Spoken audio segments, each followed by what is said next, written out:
Yo, what's going on guys, Arekkz here and welcome back to another Destiny video. And in today's video, I figured we'd take a quick look at Dreg's Promise, which recently got added back to the Year 2 Exotic roster in the April update. And to anyone that might be new to Destiny and perhaps started playing, say, after the House of Wolves, then the Dreg's Promise, alongside the Queenbreaker's Bow and the Lord of Wolves, were all exotic bounty weapons which were originally obtained exclusively through Prison of Elders bounties which were randomly obtained from bosses. However, now you have a chance to get it simply as a reward for completing the new Prison of Elders, which makes things a hell of a lot easier. And of course it means you can now farm it. But, Year 2 Dreg's Promise, what's new? Well, actually not a great deal. I mean, it's obviously been brought up to the Year 2 power level, that's cool, and there have also been some improvements to the target acquisition on the shots, which we'll get to in a moment. But beyond that, not a great deal.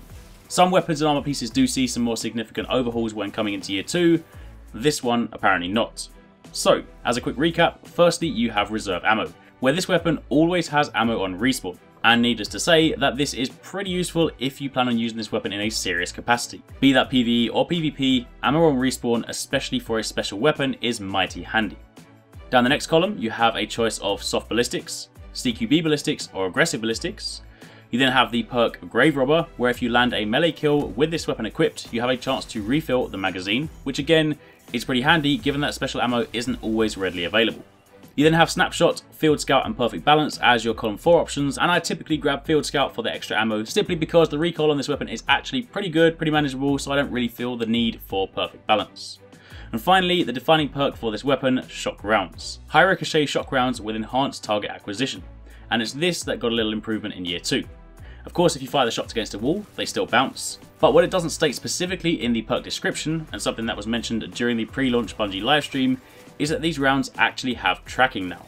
Admittedly, not rocket launcher levels of tracking, but regardless, when you're running around shooting at moving targets, provided you can track them with your aim, then the shots will hit too. So it's pretty nice. But the question still remains, even with these changes in place, is it actually any good? And the answer is both yes and no. When compared to the Year 1 version, it's amazing. The Year 1 version was atrocious and most people simply threw it in the vault once they got it, but in Year 2 you can actually have some success with this if you use it right. Bear in mind that it's a sidearm, so it has a relatively low effective range, and as a result, you want to make sure you're up close when shooting your targets because anything outside the optimal range and you're just wasting your time and your bullets.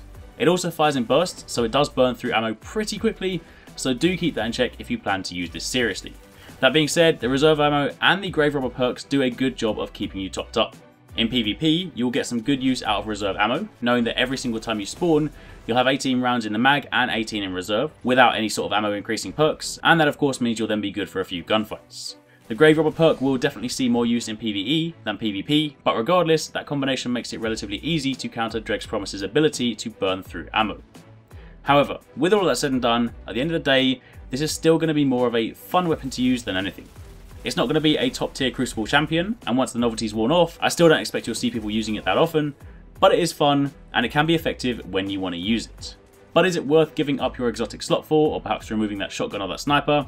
Unlikely. Either way, I'll leave the decision making up to you, but for the time being, that was a quick look at Dreg's Promise. Hopefully you guys enjoyed the video. If you did, then a like would be super appreciated. Comment down below and let me know what you think, and thanks for watching. Take it easy, catch you next time, peace out.